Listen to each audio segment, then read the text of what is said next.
Back again in the thinking chair. Now I gotta think, how do I diversify my YouTube portfolio so that way my entire success is not completely dependent on if I can put out a sealed only video or not? I'll do what every other YouTuber does eventually. I'll copy MBT and do a 10-minute testing spin-off. However, I don't want to do just 10-minute testing. It'd be kind of boring, everyone does that. I'll do 10-minute testing where I'm playing decks that I'm completely unfamiliar with, don't know how to play the game, and so I'll just lose horribly. Wait, that's just regular 10-minute testing. The real spice that I'll add to this little series of mine is that all the decks that I make will be my own homebrews. Because as it turns out, I'm one of the worst deck builders known to man.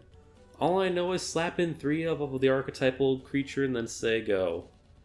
Yeah, that'll do it. But what deck do I use to start the inauguration of this series? What deck? What deck screams Nicholas? What's something that's so awful that's a complete affront to God himself? It would make people click on my video. What could do that?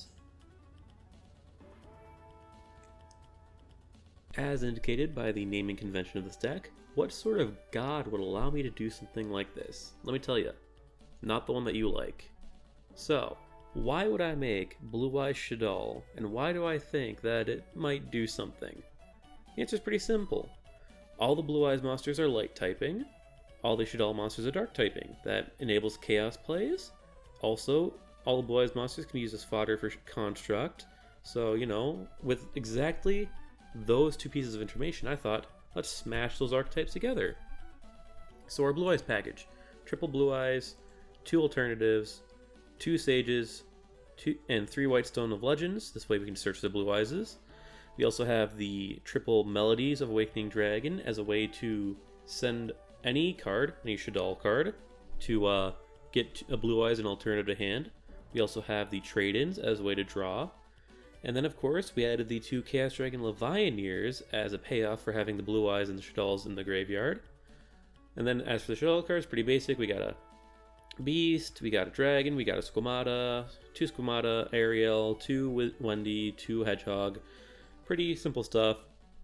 And of course the extra deck is pretty simple. We got the Starving Venom for our Super Polys, we got 2 Construct, an Epclone, Double Winda, an Almirage, Spirit Dragon, Silver Dragon, Moonlight, Triglubion, and Numeron for OTKs, Galaxy Eyes Tachyon, and Chaos Tachyon for the Numeron Dragon material, and we have a Hope Harbinger for spell and trap removal. Sideboard's pretty simple: triple Droll, triple Lancia, triple Nibiru, triple Phantasme, triple Cosmic Cyclone. Now, I have full faith in this deck that it might be able to make a single, maybe even 2 plays. Let's take this into the games and see what happens. Alright, it looks like our first game is against the ever-present Paleozoic Frogs. Let's try and make this deck go extinct, shall we? Hopefully our Abomination Against God can at least do that. So we're going to go first. We're going to activate our fusion. We're going to send the Squamata and the Hedgehog to make a Winda. We're going to then get a Dragon to hand and send a Wendy. Wendy's going to activate, setting a Hedgehog. We're going to set our Super Poly and pass off to them. They're going to draw for turn. They're going to set 6 and pass back to us. Then we're going to draw. We're going to flip up our Hedgehog, try and get its effect off. Unfortunately, it is going to get Solemn Striked. Then we are going to activate our El Shaddoll Fusion. We're going to send our Dragon and our Egg to get out a construct. We're going to have the Dragon target a back row. Unfortunately, that was Breakthrough skill. They're going to target our construct. They're going to activate Olenoides to get rid of our back row. And we're going to have a negated construct, but at least they have 3 less back row. We're going to attack into their face down. It's a Dupe Frog. Dupe Frog's going to get them Swap Frog. We're going to attack directly for 2200, and they're going to compulse our Winda and get out an Olenoides.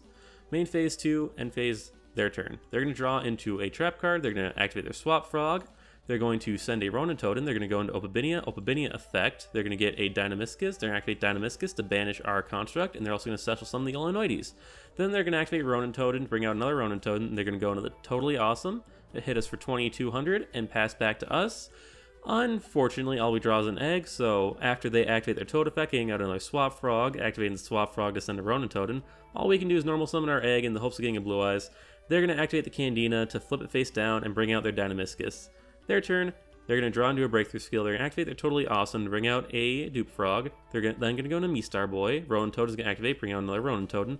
Battle phase, they're going to hit over my egg, getting a Blue Eyes to hand, just a Blue Eyes special, having 2 Blue Eyes in hand. hit us for 2,700, 1,900, 1,200, taking the game. Alright, and our second match is going to be against Monkey Flip Turbo. Let's see if we can get that out, although our hand's looking a little sussy, so we might have to, try a little hard this time. So we're going to go first. We're going to start by normal summoning our egg, then we're going to go into the Almirage. Egg's going to be activated, but they're going to Skullmeister it, so obviously we have to meet with the called by. We're going to get the Blue Eyes into our hand, and then we're going to try and summon our alternative dragon, and just pass like that, the Blue Eyes special. They're going to draw, they're going to activate their Ecclesia, then they're going to get their Dogmatica Punishment, of course, Monkey Flip, activate their Nadir Servant, then they're going to activate the effect of Apple Clone, then they're going to battle phase attack into my Almirage. I'm going to sacrifice Almirage targeting my alternative. They're going to set 3, pass over to me. And I drew kind of bad. So we're going to set the Wendy, attack over the Ecclesia, pass back over to them. They're going to activate the Shaddoll Schism. Their turn. They're going to draw Alistair, Monkey Man himself, get the Invocation. They're going to go into Almirage. They're going to go into Gardna, activate Invocation. You've seen it all. You know what happens. Is this really interesting? Probably not. It's Alistair. No one finds Alistair interesting. Anyway, they're going to pop my Blue Eyes, they're going to get another Ecclesia, they're going to activate their Fleur-de-Lis, and then finally they're going to attack into my Wendy. Wendy's going to activate giving me the Squamata. They're going to attack into Squamata. Squamata's going to activate targeting their Fleur-de-Lis, and I believe they still have game on board, not quite. So then they're going to pass off to me. We're going to draw the Levianeer, we're going to normal summon our dragon, we're activating Levianeer. Levianeer is going to get punishmented, unfortunately. And by Levianeer, I mean dragon's being punishmented. So we're going to target their back row. They're going to get the Shaddoll Schism back to hand, and we're going to pass on a 3,000 attack monster. They are then going to bring back their Ecclesia.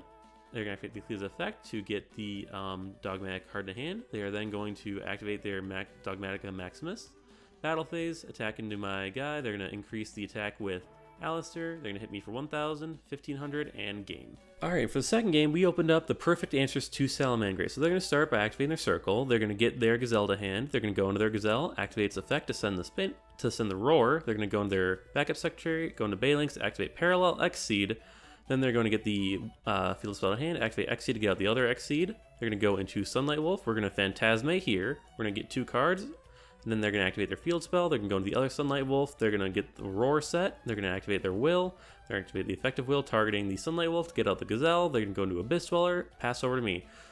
They're going to activate the Abyss Dweller on my turn, so we can't really do much with our graveyard. We're going to activate the Foolish Burial, sending the Wendy. We're going to normal summon our Sage. They're going to activate their Rage.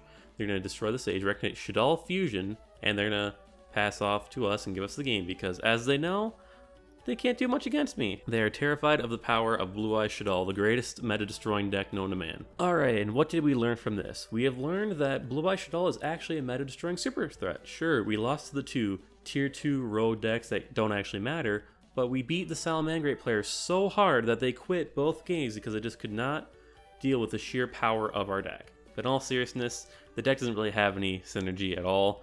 There's not a lot of ways to use the Blue Eyes stuff to send the Shaddolls, and while the Blue Eye stuff being light is nice, we don't get much from it.